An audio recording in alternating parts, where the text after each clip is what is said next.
Chapter 3. Technological disruption is pervasive and deepening. The atom has already enveloped your life.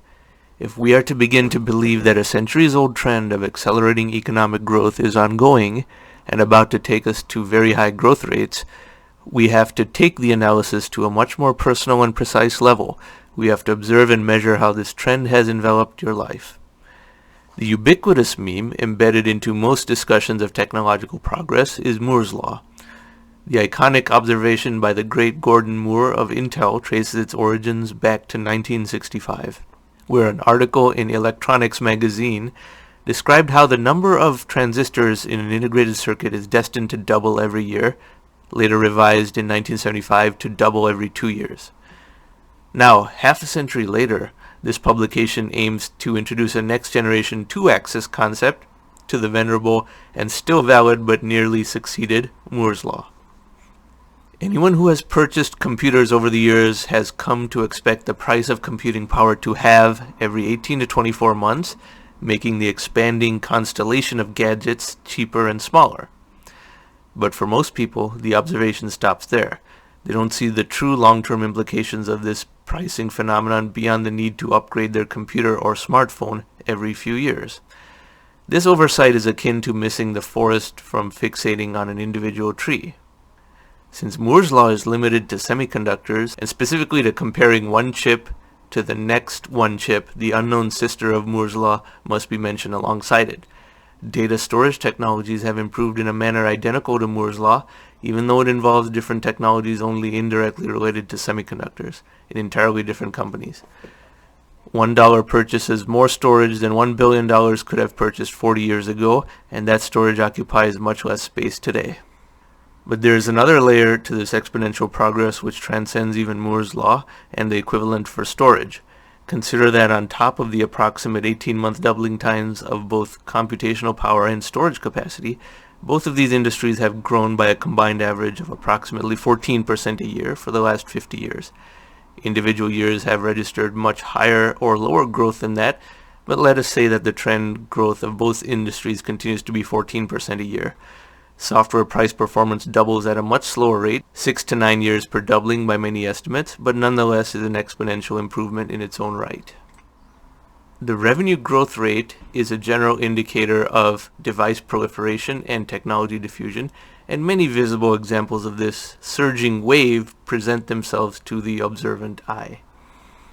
Consider the television programs of the 1970s, where the characters had all the household furnishings and electrical appliances that are common today, except for any product with computational capacity.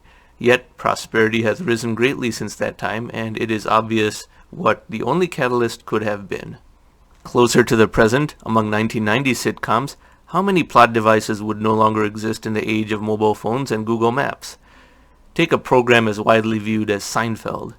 Refer to the episode entirely devoted to the characters not being able to find their car or each other in a parking structure in 1991, or the legendary bit from a 1991 episode in a Chinese restaurant. These situations are simply obsolete in the era of mobile phones. The breakfast at Tiffany's situation from 1994, created by George Costanza, would be obsolete in an era of Netflix, Wikipedia, and YouTube. The soup Nazi of 1995 could avoid aggravation today by exclusively taking and fulfilling online orders for pickup. He would never have to see a customer face-to-face just as well, since he now has to contend with Yelp reviews. In the 1970s, there was virtually no household product with a significant computing component. In the 1980s, many people bought basic game consoles like the Atari 2600 and had digital calculators. They purchased their first VCR, but only a fraction of the VCR's components were exponentially deflating semiconductors, so VCR prices did not drop that much per year. In the early 1990s, many people began to have home PCs. For the first time, a major essential home device was pegged to the curve of 18-month halvings in cost per unit of power. In the late 1990s, the PC was joined by the internet connection and the DVD player. In the 21st century, dozens of new devices have been added, many of which constituted the high-tech augmentation of traditionally low-tech appliances. We can now proceed to the real-world test. Everyone reading this can tally up all the items in their home that qualify as technological deflation devices, which is any hardware device where a much more powerful, capacious version will be available for the same price in 2 years. You will be surprised at how many devices you now own that did not exist in the 80s or even the 90s, but you just cannot imagine living without today. This poll started with the first version of this publication in 2016. Include actively used PCs, LED TVs and monitors, smartphones, tablets, game consoles, VR headsets, digital picture frames, LED light bulbs, home networking devices, laser printers, webcams, DVRs, Kindles, robotic toys, and every external storage device. Count each car as one node, even though modern cars may have $4,000 of electronics in them.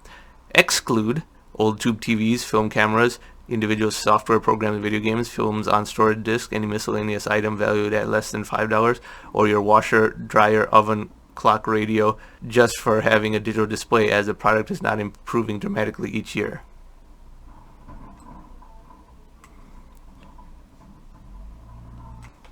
By my estimation, the approximate number of devices in an average US home that are on this curve by decade: 1970s and earlier, 0; 1980s, 1 to 2; 1990s, 2 to 4; 2000s, 5 to 10; 2010s, 12 to 30; 2020s, 50 to 100, and 2030s, the estimation is for there to be hundreds of such devices.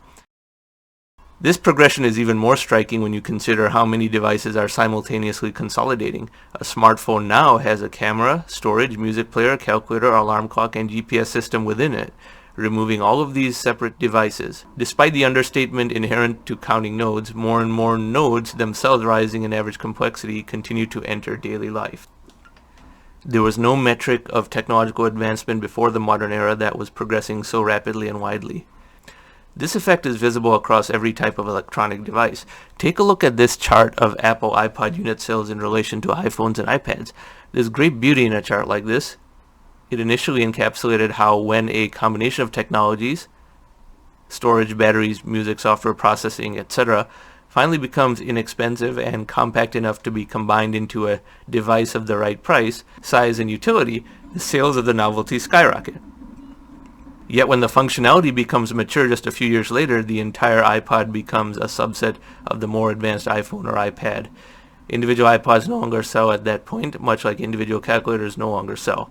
The entire life cycle takes little over a decade despite the multiple generations of improvement within this period. Extrapolating a bit, we can project that the average home of 2025 will have various wonders. Multiple ultra-thin TVs hung like paintings, robots for menial cleaning, VR-ready goggles and gloves, sensors and microchips embedded into clothing, table-sized surface computers, intelligent LED light bulbs with motion-detecting sensors, and server-class home computers, to name a few.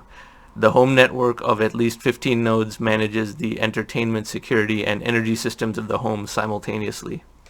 At the industrial level, the changes are even greater. Just as with telephony, photography, video, and audio before them, we will see medicine, energy, manufacturing, media, and legal industries become information technology industries, and thus set to advance at rates much faster than before. The economic impact of this is staggering. Deflation has traditionally been a bad thing, but the atom has introduced another form of deflation, a benevolent one. Another way to look at it is to chart how many units of a certain technology can be purchased relative to GDP per capita. In an article from Professor Mark J. Perry, we have a comparison of what was available to consumers in 1964 versus 2016, let alone 2020. This is an incredible illustration of how much quality has improved relative to purchasing power over a 50-year lifespan, even though merely inflation-adjusted dollars are used rather than nominal GDP per capita. If NGDP per capita were used, then the impact is further quadrupled. Now, when one expands the scope of this observation about proliferating deflationary nodes, we can add up the revenues of the semiconductor, electronic storage, software, and other such technologically deflating industries. As of 2020, this calculation comes to about $2.7 trillion a year, or 3% of world GDP. This figure was just 2% of world GDP when the first version of this publication was released in 2016, just 1% in 2004, and only about 0.5% of world GDP in 1992. So rapidly deflating products and companies are becoming an ever-rising percentage of all economic output. If the proportion doubles again in the same pattern, then it could be 6% of world GDP by 2030 or so, and continuing to rise after that. This progressing convergence of world GDP with technology is exceedingly important to every aspect of the future economy, from central bank monetary easing to inflation, deflation, to the fiscal health of governments, since almost every new product or service is created and delivered through a process that uses increasing levels of technology. This phenomenon is getting woven into the fabric of everything. The panoply of creative destruction. Words like disruption and destruction are usually associated with negative events. This consequently leads many to have a subconscious aversion to technological progress. There is insufficient understanding of Joseph Schumpeter's concept of creative destruction, where the process of technological change topples existing norms and replaces them with new ones in a new power hierarchy. A great book and documentary series to examine is How We Got to Now by Steven Johnson.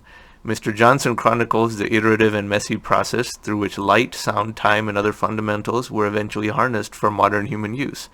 The accelerating rate of change is visible across his narration of historical events, and his work is an excellent prequel to the subject matter we are about to examine. Proceeding to the present, it is not technological disruption that is new, but the exponentially rising rate of change. Means more sectors, businesses, and lives are being transformed at greater speed through an ever-widening cascade of disruptions. This chart from BlackRock displays the rising speed of proliferation of each new disruptive technology. This effect is not even fully captured in this US-only chart, since a worldwide chart, which I could not locate, would reveal an even faster acceleration.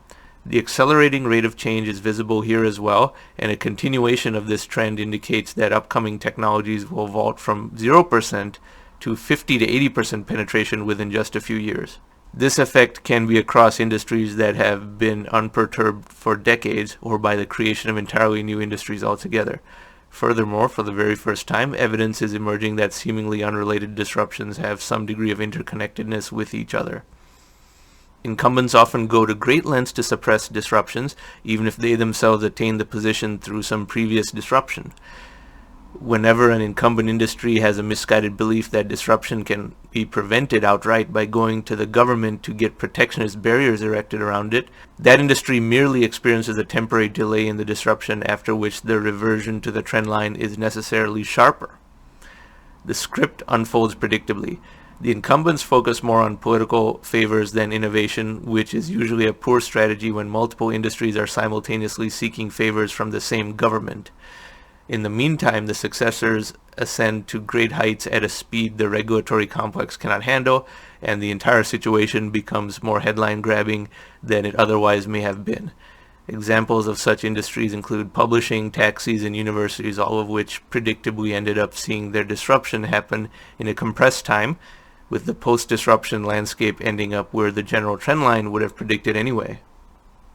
Silicon Valley continues to be ground zero for creative destruction, but there are many other innovators in various locations across the globe, quietly tinkering on something that could topple a major incumbent thousands of miles away.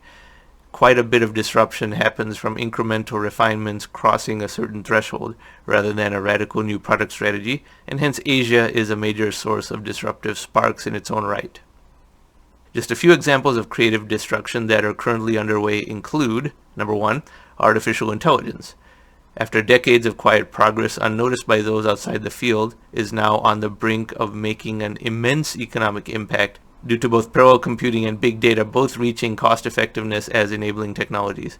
Many aspects of productivity can be greatly accelerated in a manner that is orthogonal and complementary to most other professions and industries. This empowers one person to do the job of 4 in some cases, or to embark on an entirely new type of career in others. On one hand, it is exciting to anticipate the trillions of dollars of output that will soon be generated with minimal input. On the other hand, input optimization is a fancy way of saying that millions of jobs might get displaced. While new higher-paying jobs will be created in different fields and different countries, the same workers cannot simply transition to those new jobs, nor is the creation immediate after the displacement of the old jobs. AI is the single biggest disruption on the horizon, as it directly affects the greatest number of jobs across almost all industries. It could simultaneously lead to a dividend of productivity that can flow more freely across borders than most other types of productivity. The dichotomy of AI will cause great confusion to readers of media output from the dueling camps. This topic will be specifically addressed in more detail later in this publication. For AI is the conduit via which fundamental modernization of the state's function and fiscal flows will become inevitable. Number 2, 3D printing accelerates many aspects of design, prototyping, and manufacturing, enabling greatly improved or even entirely new processes, products, and services. From this, the thresholds of fixed cost and economies of scale can lower to unprecedented levels, decentralizing and democratizing all aspects of manufacturing. This transforms everything from commodity consumer goods to international supply chains to the production of aircraft, spacecraft, and buildings. The technology can now print in over 200 different materials representing a wide range of cost and durability. Personal manufacturing will soon be accessible to average households. An individual could download a design and print it at home or the corner store, rather than be restricted to only those products that can be mass-produced. Many complicated shapes that could never have been produced as single units can now be printed, greatly increasing the speed and flexibility of manufacturing. Certain aspects of construction can take a major leap forward. It is quite possible that by 2025, construction of basic structures takes less than 1/3 the time that it does today. This, of course, will deflate the value of all existing buildings in the world at that time, as is expected of any commodity in the atom age. Number 3, computing itself is on the brink of its first major transition in about 60 years. Semiconductors may no longer be able to further shrink transistors after around 2021 or so, finally retiring the venerable trend described by Moore's Law. This is not the obituary of technological progress, as Moore's Law is not the first but rather the fifth paradigm of computing, as Ray Kurzweil has elaborated upon in detail in his books. The low-cost parallel computing enabled by NVIDIA's GPU allowed computing to advance on a vector no longer bottlenecked by transistor sizes. Neural networks that run AI are more suited for parallel computing. Hence, transitioning to a successor to semiconductors is just the next handoff. Integration of discrete computing components such as the CPU, GPU, memory, and storage into a single unit will be another revolution in computing efficiency enabled by new computing paradigms. Technologies like memristors may play a role in this consolidation, as well as capturing an additional dimension of gains, literally, from their suitability for 3D chipsets. Quantum computing, an entirely different approach to computing, is no longer mere science fiction. Quantum computing functions by chaining together qubits, which, unlike digital bits, can reside in a state of 1 and 0 at the same time. The power of the chain rises as an exponent of the number of the qubits that are chained together, and as the ability to create longer chains arises, quantum computing can greatly surpass the power of any conceivable digital computer. By some estimates, this may be possible by the 2030s, enabling multiple branches and technologies of computing to reside in different niches. Number 4, education, both higher and lower, is being disrupted by the day. The education sector has long operated under the fundamentally flawed principle that the cost of the same educational program can rise over time. To the contrary, costs should naturally decline over time, since education is just another form of information and thus governed by the same forces of transmission as other information technologies. Compounding the certainty of their imminent disruption, many universities, overconfident about their irreplaceable status in American society, have bloated their cost structures with excessive administrative personnel. These administrators have, in turn, taken on a role of political activism that has muddled the priorities of many universities away from education and career preparation. In the meantime, several companies have produced courses and even entire degrees that can be completed online at the fraction of the cost of an in-residence degree and without the need for relocation. Employers such as Google have moved quickly to recognize these alternatives as legitimate substitutes to traditional credentials when evaluating potential hires. Such employers effectively indicate that a debt-free candidate at age 19 might have the same chance of getting an entry-level position as a debt-laden candidate at age 22. After initial resistance, other industries will gradually follow suit when they see enough LinkedIn profiles of successful Google employees without degrees. Eventually, many high-paying careers will require educational preparation that need not be expensive at all. These careers will in turn pull away bright adolescents from careers that may require massive student loan debt. This example is particularly effective in demonstrating how the atom is self-reinforcing. The fields that are among the most relevant to technological progress, such as computer science, are the ones most suitable for being delivered via low-cost online degrees, attracting more students away from less atom-infused fields. Additionally, the coronavirus pandemic of 2020 may just be the tipping point that moves a large portion of education to the more efficient and pragmatic online model, since many schools and universities have been forced to shutter for months. The other dimension of atom acceleration of education is personalization through AI. Classroom-based methods are suited to only one learning style when there are in fact 50 different learning styles. As online educational tools use AI to customize to a student's learning style, the software draws from the experience of all other students of that style to adapt to each successive student, removing the problem of geographical dispersion of people with similar learning styles. As this sort of AI progresses, the speed of learning for users of such AI could rise 25 to 50% or more. The transportation sector is currently a nexus of several simultaneous technological overhauls. Strong light nanomaterials are entering the bodies of cars to increase fuel efficiency and safety. Engines are migrating to hybrid and electrical forms and reducing energy wastage through new design innovations, with electric vehicles now comprising 3% of new cars sold in 2020. New models of ride-sharing such as Uber will alter assumptions about car ownership while monetizing unused seats. The declining price of computing ensures that the timeline for luxury features to trickle down to average cars continues to compress. The $25,000 car of 2025 will be superior to the $50,000 car of 2000 in almost every technical measure. By many accounts, consumer behavior has altered to where people consider it normal to upgrade their perfectly functioning 8-year-old cars to a newer model with better electronic features. This may seem odd, but people did not tend to replace fully functional television sets before they failed until the 2004 to 2005 thin TV disruption. And the same product lifecycle dynamic will manifest with automobiles. By 2032, self-driving cars will be readily available to the average U.S. consumer and will constitute a significant fraction of cars on the highway. The savings from self-driving cars will be manifold, from quicker commutes to fewer traffic fatalities to less pressure to widen roads at a cost of $10 million per mile or more. Self-driving cars will revise existing assumptions about highway speeds and acceptable commute distances. This effect of a longer leash will whittle down real estate prices of expensive areas, which are expensive partly due to pre-atom transportation assumptions. Number 6, the financial services industry currently charges $600 billion in fees for the $20 trillion in annual worldwide credit debit card transactions. This is a legacy of a structure established in an era when computing power needed to process transactions was expensive. Today, several ventures are seeking to modernize transactions to eliminate this cut that ensconced incumbents take.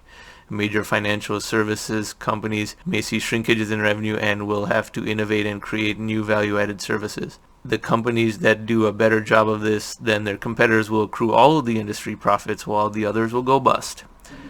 Other product areas of fintech involve reducing the hefty costs and fees associated with mutual funds, custom portfolios, and mortgage processing, where a number of startups have already emerged.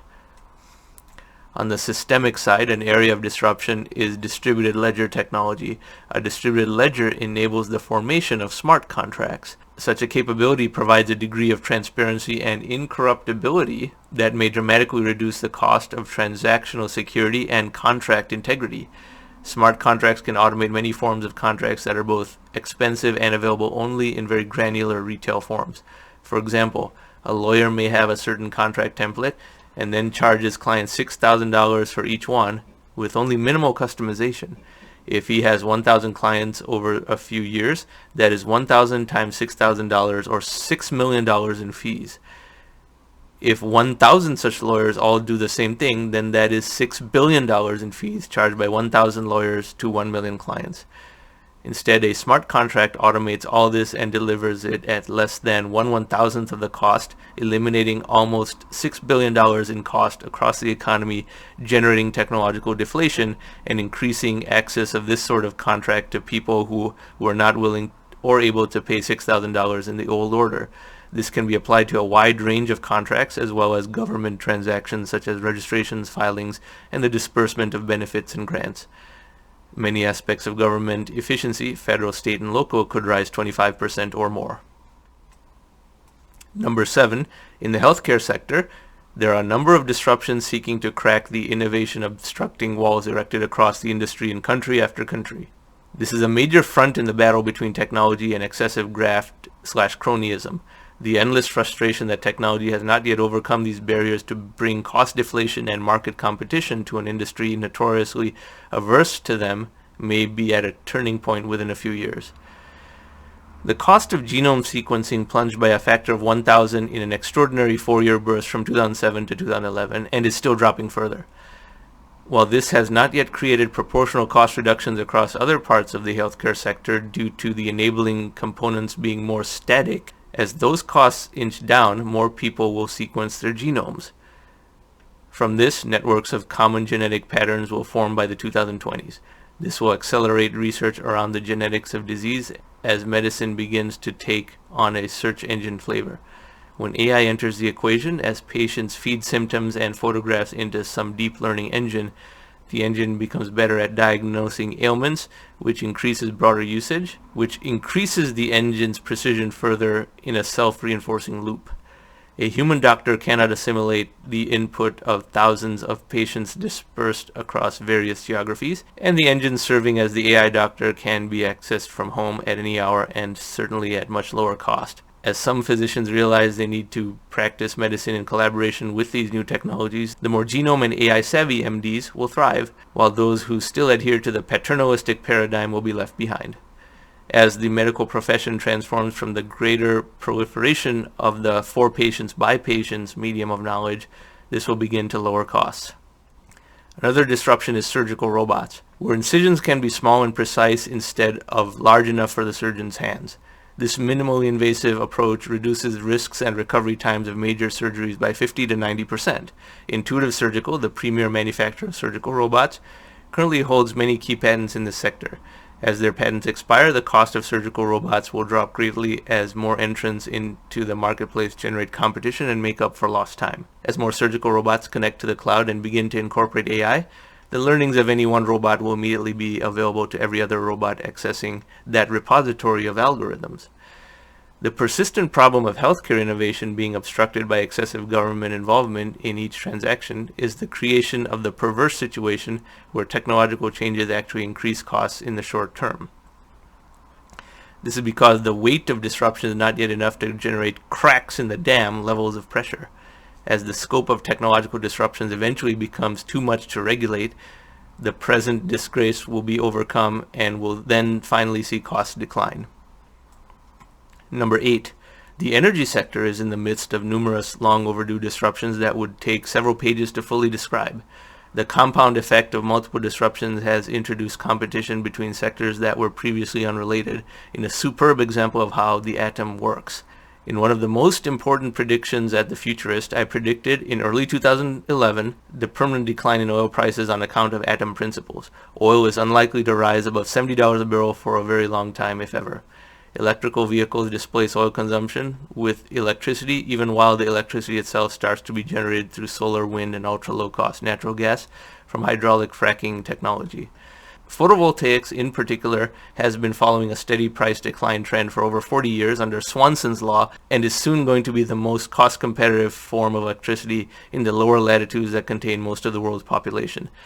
Note the logarithmic scales of both axes of this chart indicating an exceptionally rapid progress even by atom standards. The electrical economy will be further transformed by revolutions in lighting and batteries, which will lower electrical bills, enable more accessibility to electricity in developing nations, and smooth out spikes that arise from supply-demand mismatches. The creative destruction in energy will extend to the geopolitical landscape, where we see many petrostates much weaker in 2020 than they have been in decades. Eventually, very few countries will be reliant on energy that originates further than 2,000 miles from their own borders, and the practice of transporting liquid hydrocarbons to another hemisphere will be seen as the strange historical aberration it is.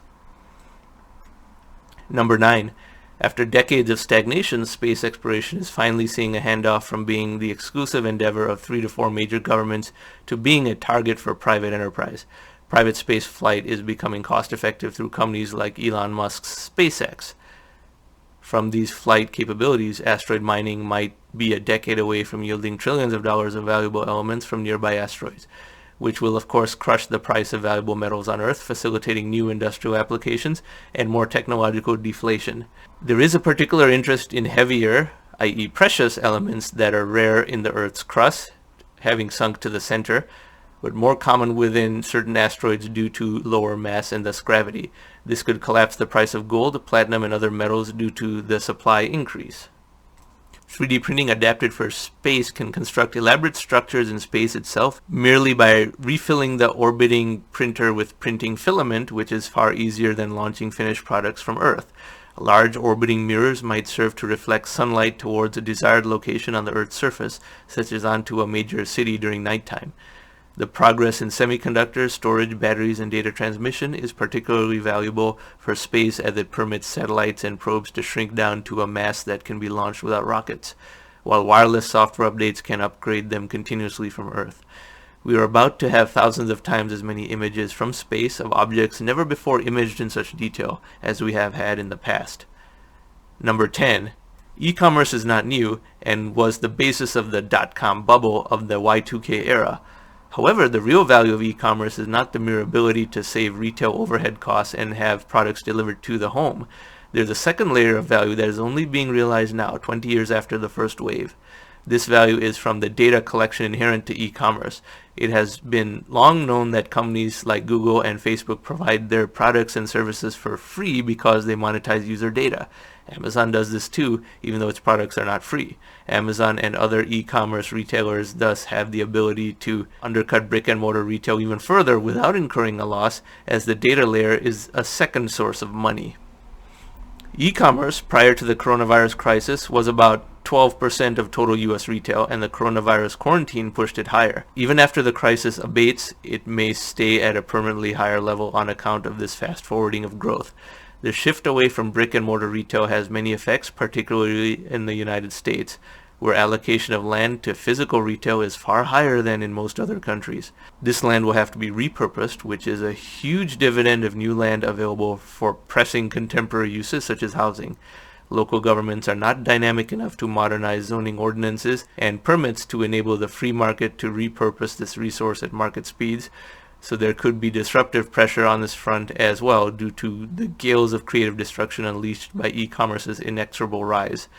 The entire concept of suburbia within a U.S. context will have to be reoriented and reimagined. These disruptions are just some of the examples in the pipeline for the next few years, shaking the foundations of old rigid structures. The Atom Award of the Month, Atom AOTM, chronicles such disruptions across every possible sector, as well as their linkages to seemingly unrelated technological disruptions. The common theme among all of them is their deflationary nature and their process of destroying certain types of jobs while creating other jobs elsewhere at higher remuneration. This is creative destruction at its finest. The typical process of creative destruction results in X wealth being destroyed in one sector, while 2X, 3X, or more wealth is created instead by different people in different sectors. For each of the disruptions listed above, X might be $1 trillion or more. Yet that is not even the best part, for each disruption exerts a reinforcing effect on every other nascent disruption, as each are dynamic components of the broader atom. All technological disruptions are interconnected. In the midst of a technological disruption, neither the incumbents nor the disruptors pay much attention to parallel creative destruction in distant industries and countries, under the assumption that it is entirely unrelated.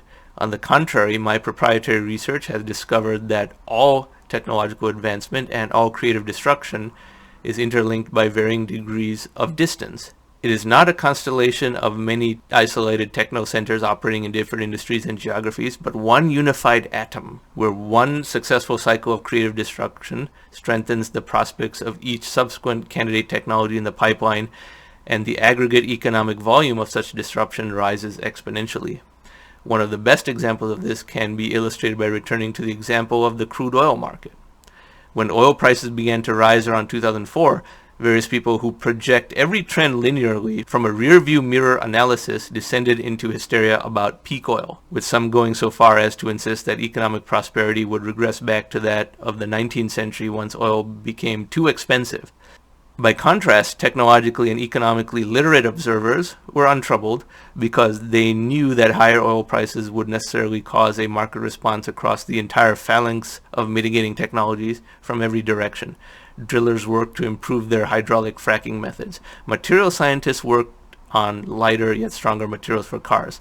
Battery innovators worked to increase charge duration. Engine designers worked to increase engine efficiency through a reimagining of the humble spark plug. Each group represented a component of a holistic response to expensive oil prices.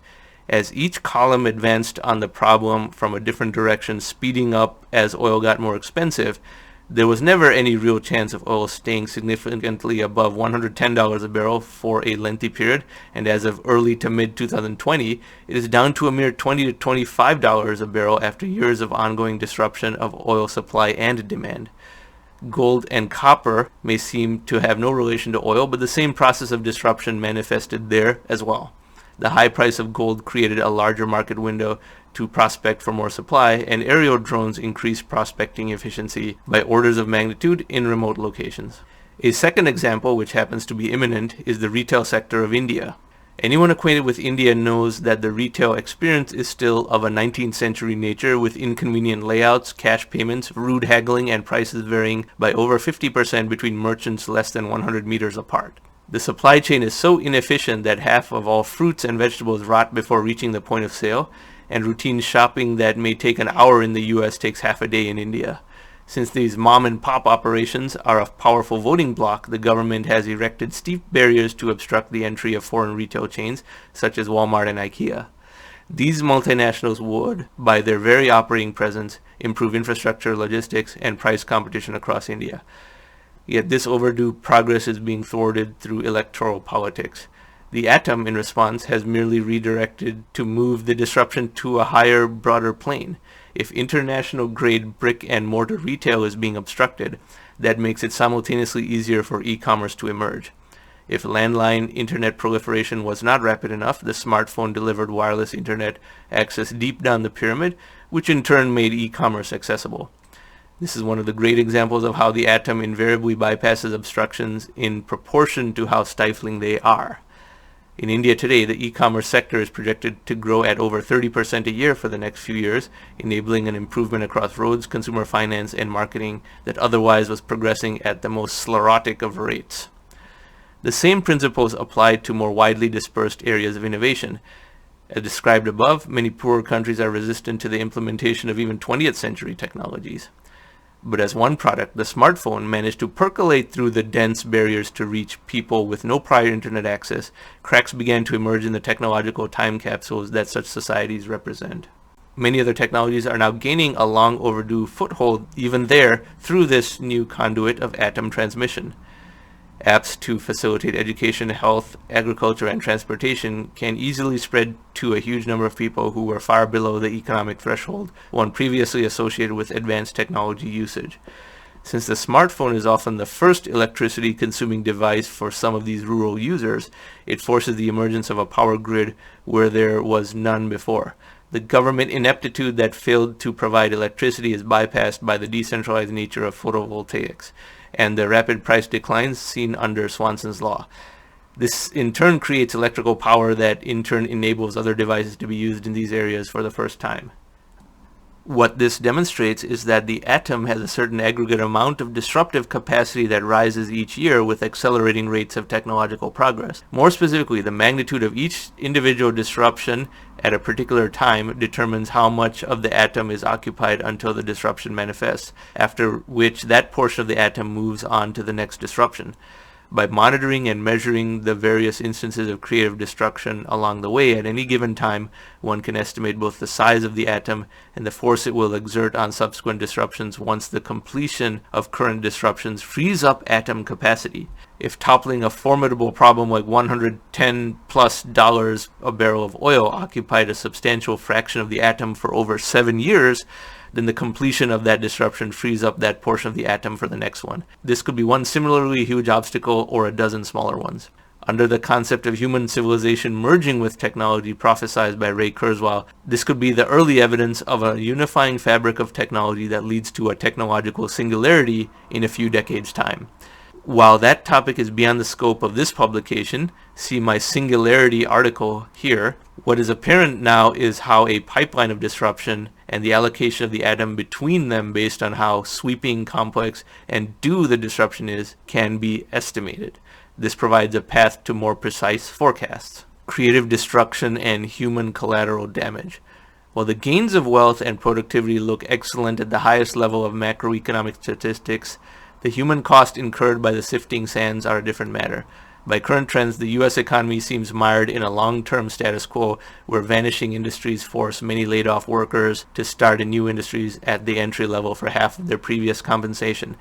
The net new wealth created by the new industries often does not reach the average household.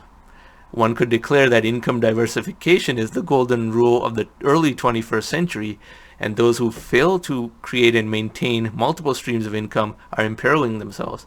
In such a climate, the best career one can embark on, which will never be obsolete, is that of the serial entrepreneur. This is true, but not everyone is cut out to be an entrepreneur or has the cushion of savings that could enable them to pursue entrepreneurship. Furthermore, the current tax code is not friendly towards entrepreneurship at all. Hence, only a fraction of the people who could succeed as entrepreneurs are in fact full-time entrepreneurs.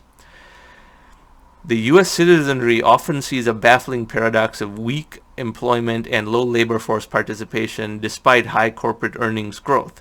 Technological disruption is blamed for this without simultaneously being praised for the new jobs it creates. Big paydays for entrepreneurs will make the headlines frequently, right alongside stories of people who saw their entire profession vanish and have not found new employment for years. This has been sheepishly designated as the new normal, complete with an industry devoted to directing opprobrium to designated scapegoats. But given what we have seen about the accelerating rate of economic growth, this is certainly not where the trend line should have delivered us by now. Amidst these sweeping waves of technology, human society is stratifying. Some people find this creative destruction to be exhilarating, while others find this to be extremely stressful. Given how complicated and unpredictable these economic reorientations appear to the majority of people, the role of government has to be to cushion the process of creative destruction in a very agnostic yet acceleration-aware manner. Ultimately, the atom has an economic effect analogous to a double-edged sword. Technology leads to ever-rising rates of economic growth, but also causes disruptions that lead to stress and uncertainty. If only there were a set of ideas that could enhance the former while minimizing the latter properties of technology. If we could monetize the accelerating rate of technological change in a manner that reduces, rather than increases, the dislocation stresses that workers face from this process of creative destruction. Despite this, the last thing the government should do is attempt to pick winners and losers, for this is a moral hazard that weakens the system and the faith that people have in it. Fortunately, there are a few solutions available, both comprehensive and efficient. Continue to Chapter 4, The Overlooked Economics of Technology.